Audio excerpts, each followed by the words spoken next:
School तो है ही नहीं, तो क्या किया जाए। तो उन कंसर्न को पूरा करने के लिए, ताकि उनका शौक भी पूरा होता रहे और ये बोझ से भी उनको मैं मुक्त कर पाऊँ, उसके लिए मैंने एक टी शर्ट डिजाइन किया है। और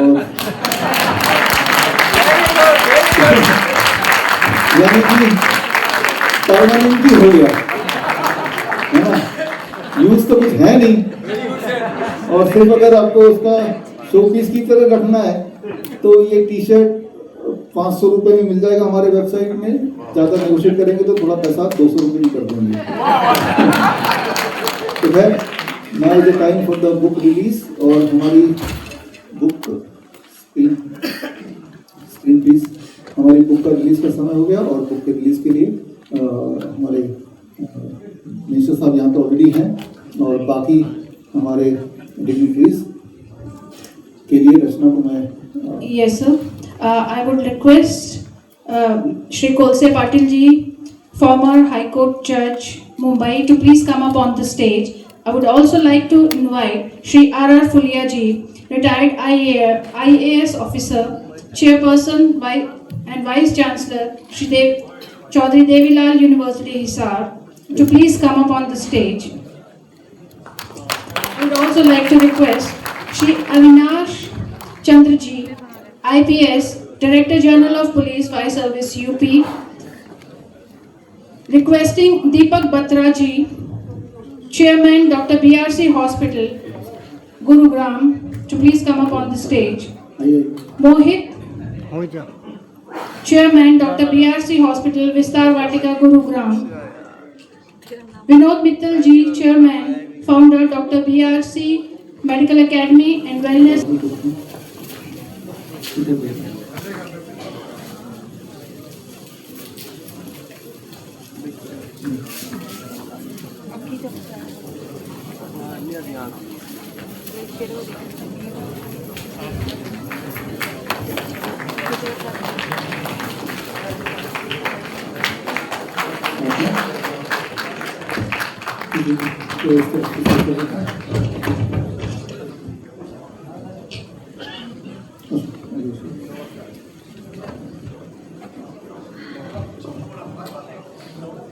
थोड़ा राउंड लेना पड़ेगा,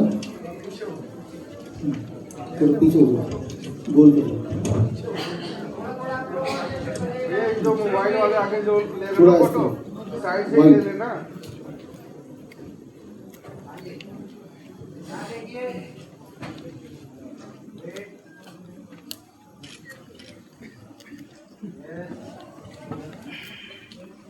हम तो सैल्यूट करते हैं कि सर बिगर मतलब स्वार्थ भाव से बच्चे को मेरे ठीक कर रहे हैं, और इंडिया के वर्ल्ड के सारे बच्चों को मतलब घर बैठे सबके घर में धूप फ्री में, ग्राउंडिंग फ्री में, सब चीज जीरो वोल्ट थेरेपी फ्री में, डीआईपी डाइट बिल्कुल घर का खाना, साफ सुथरा खाना, फल फ्रूट वो सब चीजें। तो अगर सर से हमारे से पहले 20 साल पहले मिले होते तो हम तो समझ लो 35-40 साल उस समय बचा लिए होते, और बच्चा हमारा आज तक बिल्कुल फिट हो गया होता। तो सर हम तो बहुत बहुत धन्यवाद देना चाहेंगे। तो अभी आपने दो अलग अलग मेडिकल सिचुएशन देखा, एक diabetes type 1 which is autoimmune disease, और एक एचएस सिंड्रोम जो रेयर जेनेटिक डिजीज, ऐसे ही बोला है आपको, रेयर जेनेटिक डिजीज मतलब पहले ही समझ लो कि ठीक नहीं हो सकता, लेकिन आपके सामने आशी यहाँ पे खड़ी है। और अभी हमसे मिलने के बाद सीजर, अभी अब सीजर पूरी तरह से बंद है, जब से मिले तब से अब तक, अब फिट्स आने पूरी तरह बंद है, लेकिन अब हाइपर एक्टिविटी नहीं है, आपको दिखाई दे रहा है ना सामने, तब से यहाँ पे है और शांत है जैसे कि कोई भी बच्चा करता है। और स्पीच एंड वॉकिंग पहले से बिल्कुल ठीक है, जो स्पीच पहले नहीं थी, सारे सेंटेंस लंबे लंबे सेंटेंस पहले नहीं बोल पाती थी, पूरी सेंटेंस बोलती है और सब कुछ बताती है। मतलब जो चीजें अगर 10 साल पहले मिले हुए होते तो अब तो हम आपको बहुत आगे निकल गए होते, लेकिन फिर भी हम तो ये कहते हैं कि अब तो सारे सेंटेंस जब ये बोलती है तो सोचना पड़ता है, इतना लंबा सेंटेंस ने सोच कैसे लिया, बोल कैसे लिया, इतना इम्प्रूवमेंट है इसमें। काशवी, इसका स्कूल का नाम काशवी है। आप अपने भाई का नाम बताओ, अपने भाई का नाम बताओ, नहीं आप बताओ। बहुत ज्यादा लाइट्स हैं यहाँ पर, वो बहुत देर से स्ट्रगल कर रहा है बच्चा, पहले लोकेशन पर देखा थोड़ा सा।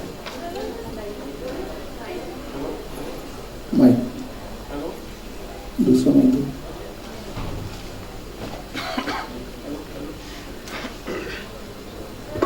हेलो हेलो, आपके भाई का क्या नाम है? अध्ययन।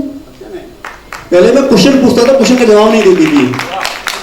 आप कहाँ रहती हो? मैनपुरी में। मैनपुरी में। आपके पापा का नाम क्या है? दीपक। अच्छा, और ये कौन है? आप इनको जानती हो? ये इधर पीछे खड़ी है। डॉक्टर। एक साल बाद मुलाकात हो रही है और डॉक्टर नमिता सबको जानते हैं। तो ये क्वेश्चंस का जवाब नहीं देती थी कोई सब, मतलब हमको ये लगता था कि ना कुछ समझती है ना बोलती है, अब सब रिप्लाई दे रही है। और लास्ट वीडियो का अगर आप देखेंगे तो कुछ भी जवाब नहीं देती थी। उससे ज्यादा इंप्रूवमेंट हमें क्या चाहिए? ठीक है, थैंक यू। मम्मी को कुछ बोल रहे हैं?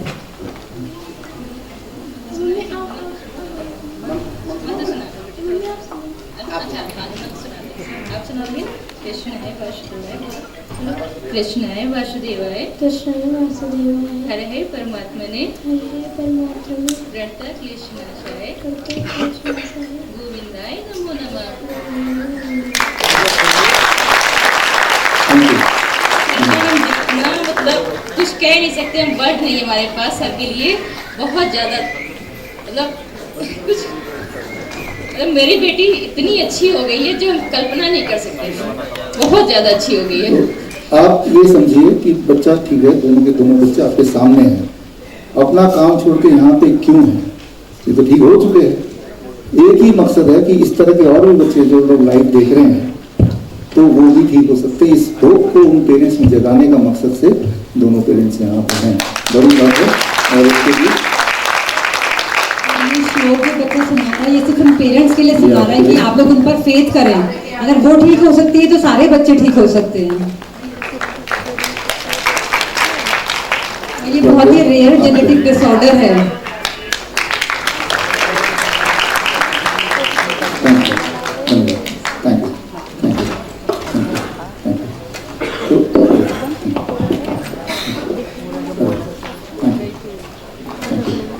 तो ये दो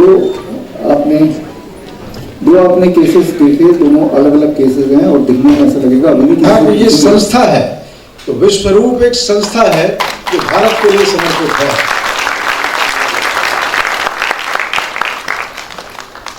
इस ऑडियंस को देख के मुझे बहुत खुशी हो रही है कि आपने यहाँ इंटरेस्ट लिया यहाँ आने का।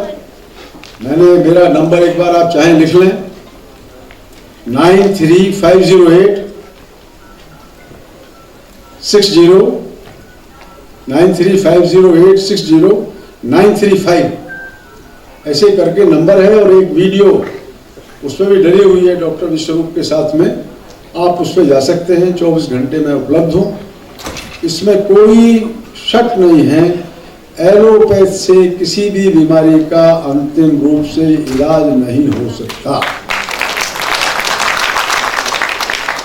इलाज में जाना है तो भारतीय जो पद्धति हैं उन्हीं में जाना पड़ेगा। वो है हमारा आयुर्वेद, और वो विश्वरूप ने जो ज्योति जलाई है देश में दुनिया में, हम इनके बहुत कृतज्ञ हैं। थैंकफुल एंड लवलाइज। मेरी सबके लिए शुभकामनाएं हैं। मेरा स्टेटस ये है कि मैं उत्तर प्रदेश सरकार का मिनिस्टर रहा हूँ। अभी जिस नेशनल बॉडी में बीजेपी में माननीय अमित शाह जी, माननीय मोदी जी, योगी जी आदि हैं, उस नेशनल काउंसिल का भी मैं मेंबर हूँ। आप सबको नमस्कार, आपके चरणों में नमस्कार। बुक रिलीज की बुक रिलीज यहीं करेंगे, एक रिलीज होगी यहीं करेंगे। हाँ, एक मिनट। तो खैर अभी समय आ गया है। धन्यवाद सर, आपने वो नंबर एक बार फिर रिपीट किया और आई एम श्योर आप सबने नोट कर लिया। इससे सिर्फ एक भरोसा जगता है, आप सबको तो भरोसा था, that's why you are here.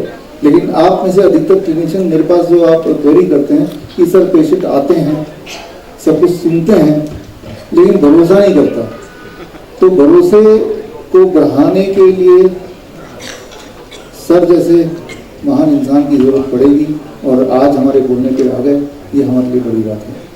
तो अब समय आ गया है कि हम वो जो मॉडर्न चाचा है जिनकी हम बात कर रहे थे, जो पिछले 200 सालों से इस स्टेथोस्कोप का बोझ गले में लगा के घूम रहे हैं, मैं चाहता हूँ कि उनका बोझ हल्का कर दें। एट द सेम टाइम उनकी जो आदत है, क्योंकि वो कई लोगों के दिमाग में बैठ गया, वो देखने में अच्छा लगता है स्टेथोस्कोप लटकाना, वो भी रहे और बोझ भी हल्का हो जाए।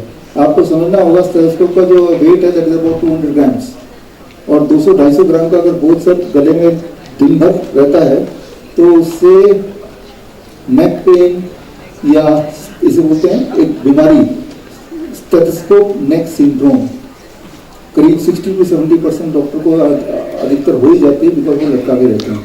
तो मुझे तो उनकी बहुत कंसर्न है कि यूजफुल तो है ही नहीं, तो क्या किया जाए तो उन कंसर्न को पूरा करने के लिए, ताकि उनका शौक भी पूरा होता रहे और ये बोझ से भी उनको मैं मुक्त कर पाऊँ, उसके लिए मैंने एक टी शर्ट डिज़ाइन किया है और यानी कि परमानेंट ही हो गया है ना, यूज तो कुछ है नहीं, और सिर्फ अगर आपको उसका शो पीस की तरह रखना है तो ये टी शर्ट 500 रुपये में मिल जाएगा हमारे वेबसाइट में। ज़्यादा नेगोशिएट करेंगे तो थोड़ा पैसा 200 रुपये भी कर देंगे। तो भाई now is the time for the book release, और हमारी बुक स्क्रीन प्लीज, हमारी बुक का रिलीज का समय हो गया, और बुक के रिलीज के लिए हमारे मिनिस्टर साहब यहाँ तो ऑलरेडी हैं, और बाकी हमारे डिग्निटरीज के लिए रचना को मैं Yes, sir. I would request Shri Kolse Patil ji, former High Court Judge, Mumbai, to please come up on the stage. I would also like to invite Shri R.R. Fulia ji, retired IAS officer, chairperson and vice chancellor, Shri Chaudhary Devilal University, Hisar, to please come up on the stage. I would also like to request Shri Avinash Chandra ji, IPS, Director General of Police Fire Service UP, requesting Deepak Batra ji, Chairman Dr. BRC Hospital, Gurugram, to please come up on the stage. Mohit, Chairman Dr. BRC Hospital, Vistar Vatika, Gurugram. Vinod Mittal ji, Chairman, Founder Dr. BRC Medical Academy and Wellness Center, Samalka.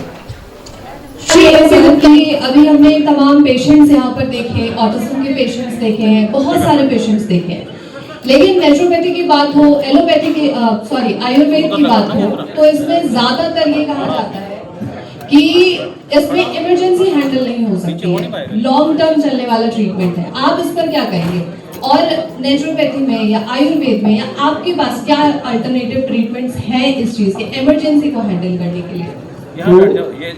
आपका सवाल ये है कि आयुर्वेद में, naturopathy में emergency handle नहीं हो सकता। जी जी। तो इमरजेंसी हैंडल किस चीज में हो सकता है? एलोपैथ में ज्यादातर। आपका सवाल ये है कि आपका सवाल शुरुआती आप इससे कर रहे हैं कि एलोपैथ में हो सकता है हैंडल और आयुर्वेद में, नेचुरोपैथ में नहीं हो सकता जी। ये सवाल मेरा भी आप सभी से है। आपको क्यों लगता है कि एलोपैथ में हो सकता है, तो किस चीज में हो सकता है? फॉर एग्जाम्पल मैं बोल रहा हूँ कि मान लो रोड में एक्सीडेंट होता है, राइट, और पेशेंट, वो विक्टिम जो है उसको चोट लग गई, इतना ओवर ब्लीडिंग हो गई, 2-3 लीटर तो खून ही निकल गया, तो उसका ब्लड प्रेशर ड्रॉप करेगा और वो बेहोश हो जाएगा। उसकी सिर फट गया है, उसके पैरों में चोटें हैं जिससे खून निकल रहा है, 1.5-2 लीटर निकल गया है, इसी को इमरजेंसी बोल रहे हैं आप जी। ये इमरजेंसी सिचुएशन है। और ऐसे इमरजेंसी सिचुएशन में आपका जो सवाल है कि भाई एलोपैथी में तो इलाज है, आपके पास क्या है? ऐसे में पेशेंट तो एलोपैथी में जाएंगे है ना, तब आप क्या कुछ कर लेंगे? तब पेशेंट जाते हैं, लेकिन जाने के बाद कितने लोग जिंदा रहते हैं, ये सवाल आपने कभी पूछा, कभी देखा? कभी सुनने में ये बड़ा कॉन्ट्रोवर्शियल मेरा जवाब आपको लग रहा होगा, लेकिन अभी तक का जो ऑब्जर्वेशन स्टडीज है पूरे दुनिया की, जो लेजिटिमेट जर्नल की बात कर रहा हूं, तो वहां पे ये देखा गया है कि जब इस स्थिति में, जो स्थिति मैंने अभी आपको बताई, परिस्थिति समझ गया ना, कि पेशेंट को टक्कर हुआ और वो उसको चोटें लगी, उसका सिर फट गया, ब्लीडिंग हो गया, ब्लड प्रेशर लो हो गया, वो तो बेहोशी हो गया। अब उसको उठा के ले कहाँ जाए? आपका जो ऑब्वियस ये कि एलोपैथी में ले जाएंगे, तो क्यों ले जाएं? क्योंकि हमें लगता है कि उससे बचने के चांसेस ज्यादा हैं, वहां बच ही जाएगा, यही है ना। लेकिन क्या आपने देखा है, अगर ले गए और नहीं ले जा पाए, किसके बचने के चांस ज्यादा होगा? इस पे कई सारी स्टडीज हुई हैं। हमारे देश में तो अगर एम्बुलेंस आता ही 1-2 घंटे बाद, तब तक जो होना है हो ही जाएगा, है ना, वो तो छोड़ ही दो। लेकिन ऐसे देश हैं जहाँ पे मैक्सिमम टाइम लिमिट है 8 मिनट के अंदर आपको एम्बुलेंस, मतलब इस तरह से पोजीशन में, जैसे आप यहाँ पे वो है ना कौन सा ब्लिंकिट, तो वहां पे वही है कि 8 मिनट में किसी भी कोने में देश के जो एडवांस कंट्री है, अगर कोई एक्सीडेंट हो जाता है तो the victim has to be in the hospital in ICU, मतलब तो हो ही जाना चाहिए। ऐसा उनका पूरा सिस्टम बना हुआ है।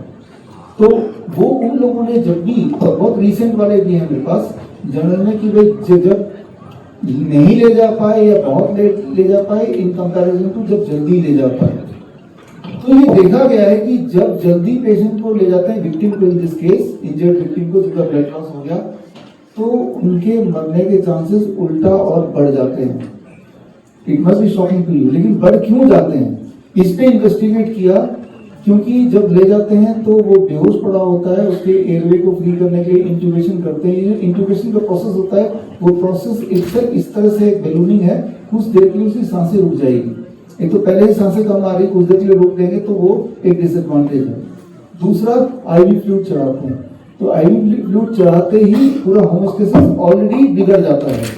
जब ब्लड लॉस हो रहा है तो बॉडी एक इमरजेंसी मोड में आ जाता है, जिसे फाइट एंड फ्लाइट सिंड्रोम बोलते हैं, और बॉडी अपने जो क्रूशियल ऑर्गन्स हैं, जैसे हार्ट हो गया, ब्रेन हो गया, सारा खून वहां पे कॉन्सेंट्रेट करता है, और बाकी उतने क्रूशियल ऑर्गन जो नहीं है तो उसमें थोड़ा कम खून भी चल जाएगा। जैसे पैर है, हाथ है, तो मतलब अगर हाथ में खून थोड़ा कम भी चला गया तो मरने नहीं वाला इंसान।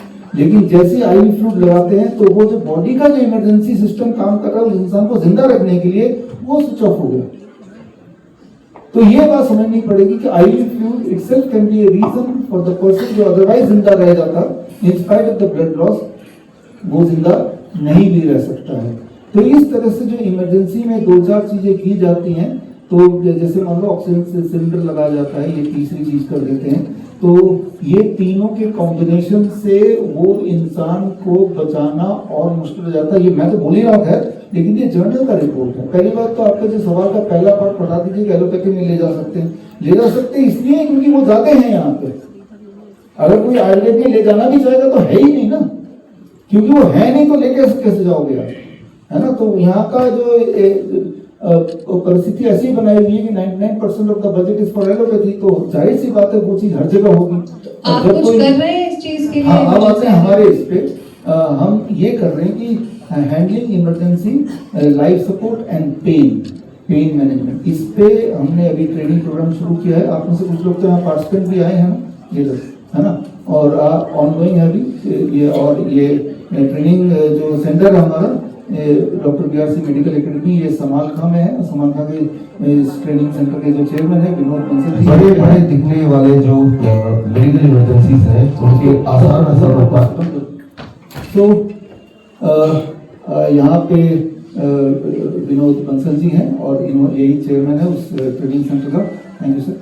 तो ये शुरू किया है, और रहा सवाल जो आपके दिमाग में डाउट है, सभी के दिमाग में, क्या इमरजेंसी हैंडल हो सकती है, आप कभी ट्रेनिंग सेंटर आके देखिए कि अलग अलग तरह से अगर कोई बेहोश हो जाता है, किसी को कार्डियक अरेस्ट आ जाता है, किसी को चोटें लग जाती है, किसी को सांसें नहीं आ रही हैं, किसी का सिर फूट जाता है, ये सब होगा।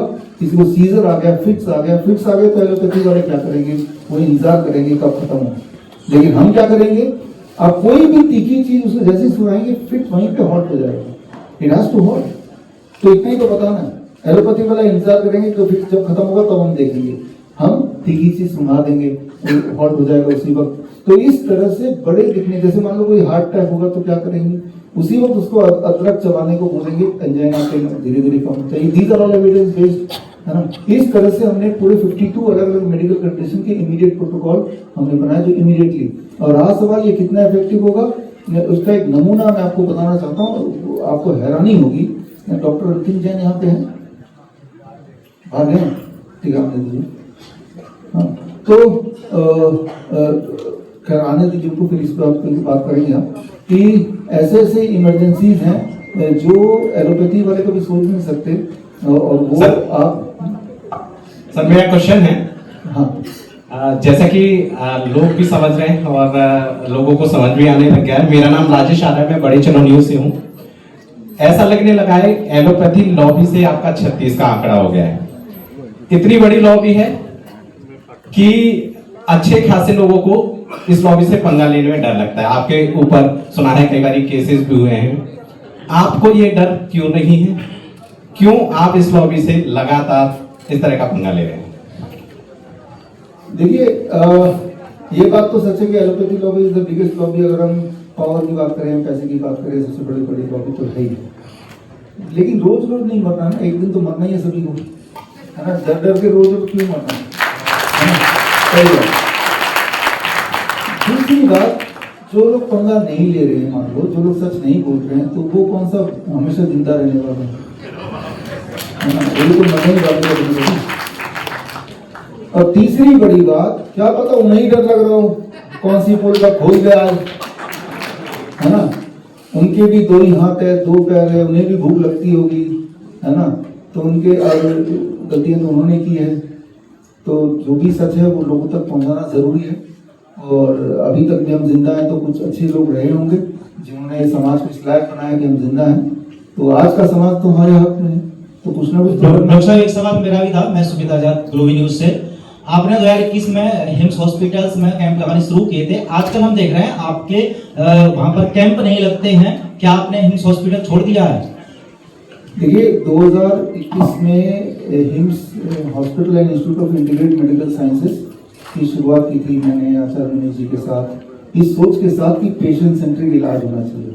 पेशेंट अगर आता है, जैसे आपने देखा हमारे पूरी टीम है यहाँ पे, इनके पेशेंट भी देखे और बार बार हमने अपने चैनल्स के थ्रू, वीडियोस के थ्रू देखा कि किस तरह से बड़े लिखने वाली बीमारी किस तरह से आसानी से ठीक करते हैं, बहुत ही थोड़े से पैसे लेके, राइट। और आपके पेशेंट तो यहाँ पे हैं ही हैं, वो इसको बताएंगे। कुछ थोड़े से पैसे लेके, चाहे वो लंग कैंसर की बात करें, प्रोस्टेट कैंसर की बात करें, लिवर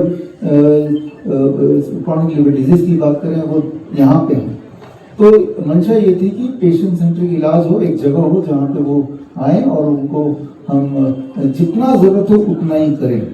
और आप सबने भी सपोर्ट किया। 2021 में जो पैरा हॉस्पिटल खोला डेराबस्सी में, और वो हमेशा भरने लगा, लोग आने लगे। लिवर और किडनी के पेशेंट्स और डायलिसिस लोगों की छूटने लगी, और पेशेंट आने लगे, क्योंकि वो हॉट वाटर मशीन से डायलिसिस छूट जाता है और ट्रीटमेंट कम हो जाता है। और आज भी ऐसे पेशेंट यहाँ पे भी अभी बात की है प्रवीण नंदा ने इस बारे में, तो लोग आने लगे और हॉस्पिटल हिम्स और खुलने लगे, देश भर में कई सारे खुल गए। लेकिन साथ ही साथ ये हमें समझना होगा कि मेन हमारा गोल तो यही था ना कि भाई इंसान ठीक हो जाना चाहिए, कम पैसे में, कम टाइम में, और उतना ही इलाज दो जितने की जरूरत है। अगर कोई गाड़ी की जरूरत है थोड़ा सा दे दो, उतना ही जितना जरूरत है। लेकिन मैंने देखा कि ये डेविएट होता जा रहा है, जैसे जैसे वो बड़ा बनता जा रहा है। क्योंकि जब बड़ा बन रहा है तो कई सारे स्टेक होल्डर भी आ गए, कई सारे इन्वेस्टर भी आ गए।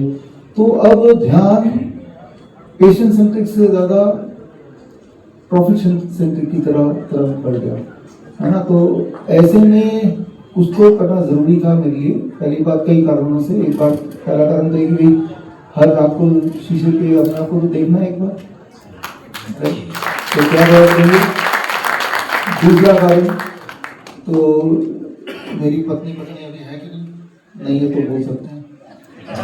तो शी इज वेरी क्रिटिकल। जितने पेशेंट आपने अभी देखे, वो हर पेशेंट से मिलके उनसे पूछेंगी, तभी मानेंगे कि ये ठीक हुए। स्टेज पे आकर तो कोई कुछ भी बोल देगा, है ना, वीडियो में भी कोई कुछ बोल देगा, सामने जाके एक एक से मिलके।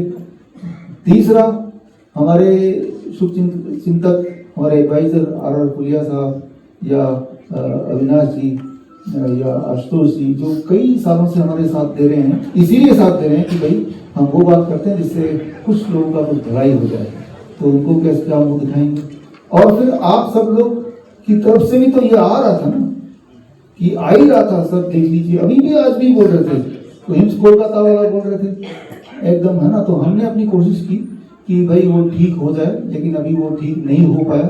तो फिर हमने आपके सवाल का जवाब, हिम्स के साथ सारे हमारे एक्टिविटीज पूरी तरह से बंद कर दिए हैं।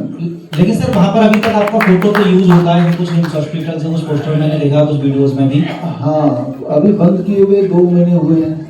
और ये आपके माध्यम से और मैसेज ये भाई साहब जहाँ जहाँ फोटो लगाए, अगर आप सुन रहे हैं तो वहाँ से फोटो हटाइए। फोटो लगने में कोई दिक्कत नहीं, लेकिन लोगों को कंफ्यूजन होगा फोटो देख के कि भाई हम जुड़े हुए हैं, बस इतनी सी दिक्कत है ना। बाकी फोटो लगने से तो अगर वो दिक्कत है कि लोगों को लगेगा जुड़े हुए हैं, तो मेरे जो ऊपर जो फेथ करते हैं इस फेथ से ही आप जाते हैं, है ना। तो इसीलिए एज सुन एज पॉसिबल वो फोटो भी हट जाएगा, वो आई एश्योर यू। जी, बेहतरीन बात है सर। एक सवाल मेरा और था सर कि अभी हमने कुछ ऑटिज्म के बच्चे देखे थे और ये सब पिछले 1 साल से ट्रीटमेंट ले रहे हैं कैट प्रोटोकॉल के अंतर्गत। सक्सेस स्टोरीज हमारे सामने ही है, लेकिन क्या कोई गवर्नमेंट या कोई संस्था इस चीज को एक्नॉलेज कर रही है, और अगर कर रही है तो आपके क्या भविष्य के प्लान्स हैं, इसके बारे में जरा बताइए।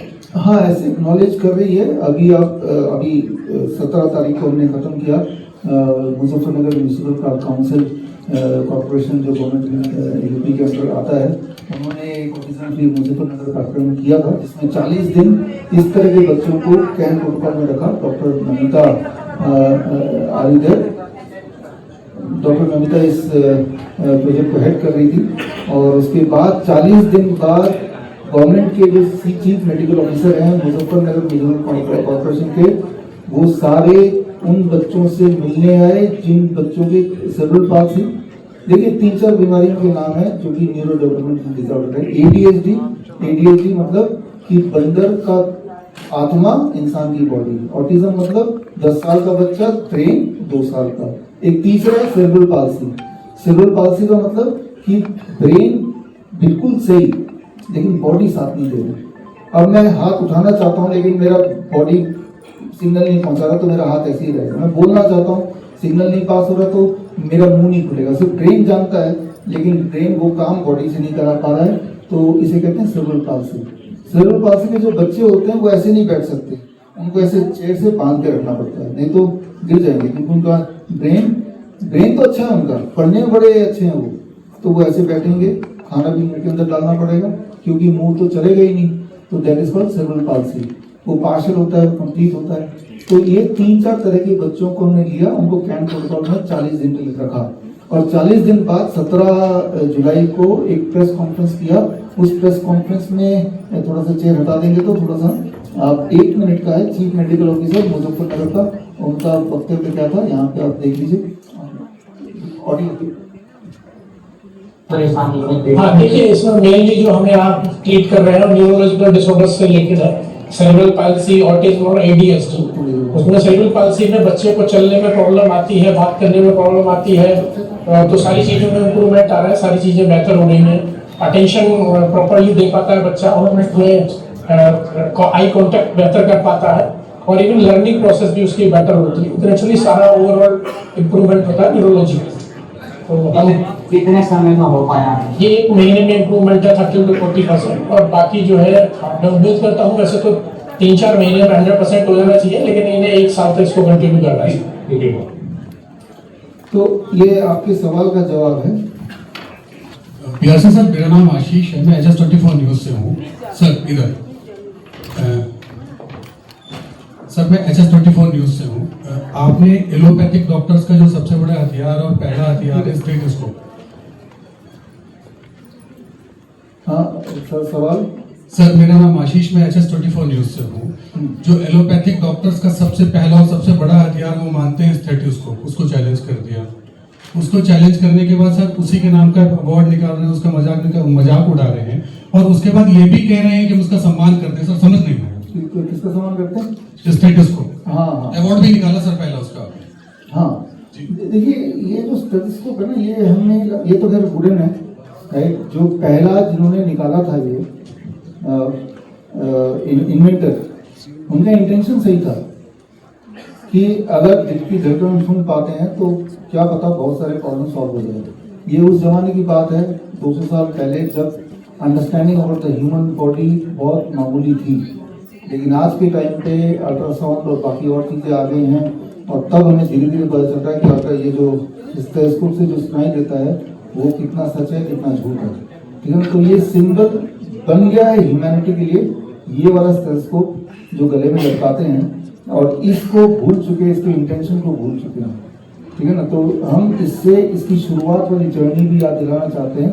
हम आपको ये याद दिलाना चाहते हैं, जिस तरह से बाहर एक आवाज की दुनिया है, हमारे बॉडी के अंदर भी एक आवाज की दुनिया है, राइट। एटलीस्ट स्टेथोस्कोप ने ये आपको बताया कि बॉडी के अंदर से आवाजें आती हैं, लेकिन उस आवाजों का निष्कर्ष